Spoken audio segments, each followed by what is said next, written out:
এই জাহাঙ্গীর সাহেব তার দায়িত্ব পালন করতে ব্যর্থ। এই স্বরাষ্ট্র উপদেষ্টা দিয়া বাংলাদেশের আইন শৃঙ্খলা বাহিনী স্বাভাবিক রাখা সম্ভব নয়। বিভিন্ন রকমের হামলা হয়েছে, এটা দুর্ভাগ্যজনক।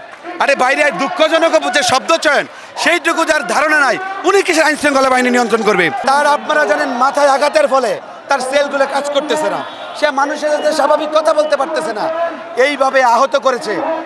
উপদেষ্টা মহোদয় বলছে ওনার উন্নত চিকিৎসার জন্য বাইরে নিব। আসিফ নজরুল স্যার বলল বাইরে নিব। আসিফ দেখতে গিয়া এলজেডির মন্ত্রণালয়ের উপদেষ্টা বলল যে এটা সরকারের দায় নিতে হবে। দায়টা নিবে কারা? তোমরাই তো সরকার। তোমরা হাকিম হইয়া হুকুম করো, তোমরা পুলিশ হয়ে ধরো, তোমরা সাপ হইয়া দংশন করো, তোমরা ওজা হইয়া ধারো।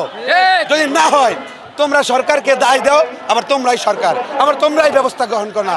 এই ধরনের প্রহসনমূলক নাটক বাংলাদেশের আপামর জনগণ মেনে নেবে না। ফাইনাল স্পষ্ট বার্তা, সেনাবাহিনীর সদস্যরা যেইভাবে হামলা করেছে এই হামলার দায় সেনাবাহিনীর ওয়াকারুজ্জামানের নিতে হবে। একজন পুলিশ কনস্টেবলকে আমরা পেয়েছি যে বর্বরোচিতভাবে আমাদের উপর হামলা করেছে, তার আমরা বিপি নাম্বার সহ দিয়েছি। তারপরে যখন কোনো ব্যবস্থা গ্রহণ করা হয় নাই, আপনাকে ভাবতে হবে এটা স্বরাষ্ট্রমন্ত্রীর নির্দেশনা কিনা।